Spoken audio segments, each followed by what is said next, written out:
Hello everyone, it is currently 12:04 a.m. as I live stream this. What do you think about the new look of this, this? What do you think?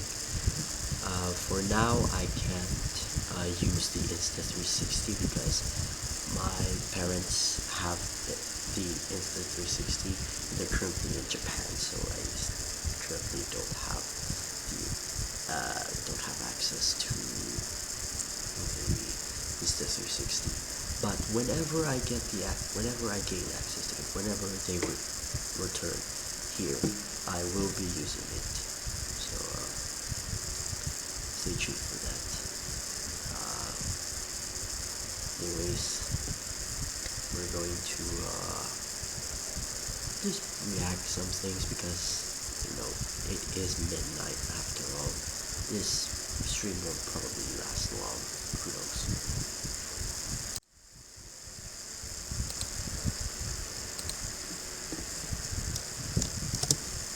This is my outside correspondent Amy, and right now she's on a mission. To a mission. Namely, the permanent mission of the Democratic People's Republic of Korea to the United Nations, located on 2nd Avenue in New York. Sure, North Korea doesn't have diplomatic... This is my outside correspondent Amy, and right now she's on a mission. To a mission. Namely, the permanent mission of the Democratic People's Republic of Korea to the United Nations, located on 2nd Avenue in New York. Sure, North Korea doesn't have diplomatic relations with the US, and they're sanctioned out of doing just about anything here, but they do have diplomatic relations with this thing, and that's not technically in the US, but it also kind of is, so if you work there, you have to live here, which begs a few questions. What is North Korea actually doing in New York City? What are their diplomats' lives here like? And most importantly, can Amy find them?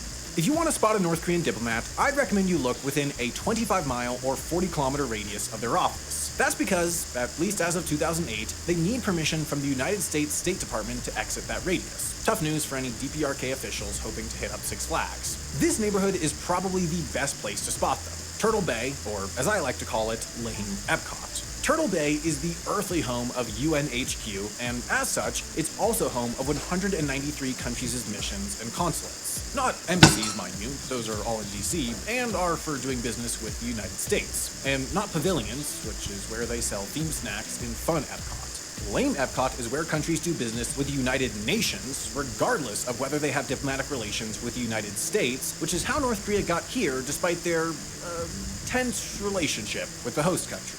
Their office is just west of the East River and just east of the Westin, in a building featuring a big hallmark, as well as the offices of other small nations like Barbados, Nepal, the Basque Country, Madagascar, and Spine and Sports Medicine of New York.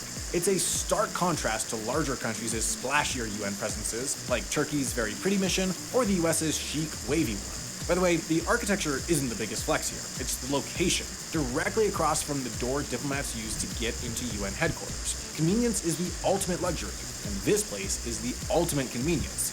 Unless, like Amy, you happen to be wandering around the UN at the same time as Joe Biden and end up waiting for the presidential motorcade, which you didn't realize was preceded by a bunch of cops riding bikes, some of whom, it seems, are still getting the hang of it. All this to say that for many countries, the United Nations and its surrounding neighborhood is a place to see and be seen, to show off your wealth or influence on the most worldly possible stage. You see that all over Lame Epcot, and you see it in the art countries donate to display inside headquarters. Some of them just flaunt wealth, like this golden tree from Bahrain.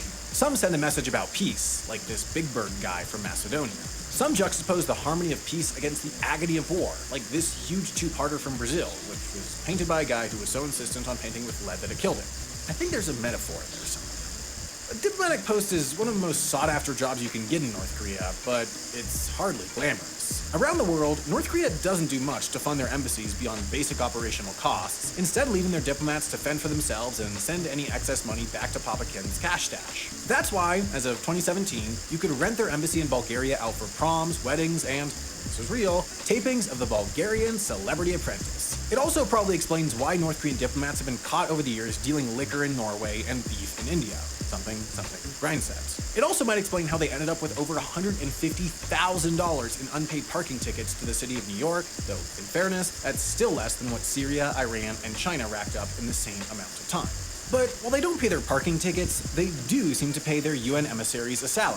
It's just a guffaw-worthy amount to try to live off of in New York. $300 to $600 a month, according to that article in 2008. And even if you adjust that for inflation, then double it for kicks, $21K a year won't get you far into Big Apple, and it's safe to assume they're making less. According to my writers that live in New York, a comfortable living there actually costs about $3 million a month. Although, saying that out loud, I think they were just trying to trick me into paying them more. The North Korean diplomats in New York, by all accounts, live together in an apartment halfway across the river from the UN on Roosevelt Island, where the cheapest studio I could find while researching this video costs $2,600 a month, and sanctions against North Korea make it very illegal for their diplomats to pad their incomes with a couple shifts at the Hallmark. They also aren't allowed to sell statues or buy a helicopter, at least in their capacity as representatives of the state. If any of you happen to be international law savvy and know whether a hypothetical North Korean diplomat is free to sell little statues at craft fairs in Brooklyn, please leave a comment. I asked my own lawyers to weigh in, and they just laughed at me. And look, I'd watch a sitcom about a bunch of North Korean diplomats pooling their resources to make it in New York City as eagerly as the next guy, but it sounds like a rough deal for the very people who live that life every day. And for what reason? Besides gossiping in their bunk beds, what are these diplomats doing all day? Well, the main purpose of North Korea's mission to the UN is to have a platform to respond to all the mean stuff other countries, especially the US, say about them and their leader and their human rights record. All the media infrastructure at the UN, which Amy was saddened to learn is for real reporters only, gives them a rare and normal platform to get their message out about anything from their beef with Trump to their thoughts on UN investigations. But historically, the North Korean mission has also fulfilled a second, slyer role. See, the US doesn't have official diplomatic relations with the DPRK, but the New York outpost does provide a convenient and casual place to chat. This so-called New York channel was instrumental in setting up Trump's various summits with Kim Jong-un, as well as working out the return of American citizens detained in the Hermit Kingdom, all without any real official diplomacy going on. But the question remains, where the heck is Waldo? The best intel Amy could get was from a security guard in their building who said that in his experience, they were pretty quiet and respectful, which is surprising because I would be neither of those things if I had to live in New York City on $600 a month. Amy checked everywhere. Their office, the security council, a souvlaki sandwich at a nearby diner. But if you think I was letting her go home before finding her guy, you don't know this channel very well. After spending a redacted amount of time trawling lame Epcot and the UN grounds for one of the US's only North Korean diplomats, she walked into the relatively empty General Assembly and felt a spidey sense. He was there. She squinted at the little country names and cross-referenced the seating chart, and by gum, there he was in 3 dimensions with his little papers. I don't think I can adequately capture how exciting this was. None of us thought Amy would find one of these people, least of all Amy. But there he was. Filming the back of his head from the balcony made her feel like a creep though, so she left before he spoke and hit the UN gift shop where, fun fact, you can buy a North Korean flag, but obviously no statues. But why waste your money on that when you could spend it in a really cool, smart way like, I don't know, on this video's sponsor, Factor. Factor delivers fresh, never frozen, dietitian-approved meals right to your doorstep, and they're ready in less than an HI video's worth of time. They're Oh boy, I'm already tired.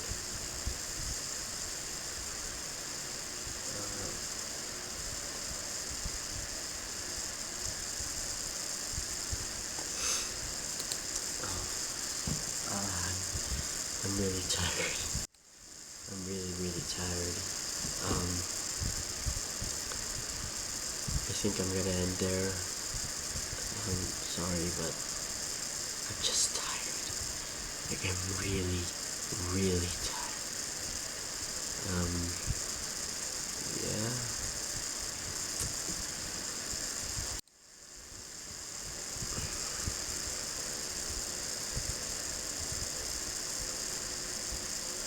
For real though, you need to go to sleep. Like, like, if you live in the Philippines or in any other country that's near our time zone, you should go to sleep because you need to. And yeah, it's midnight here. It's about 12:13 now. I will end this live stream at 12:15, and yeah, that's it.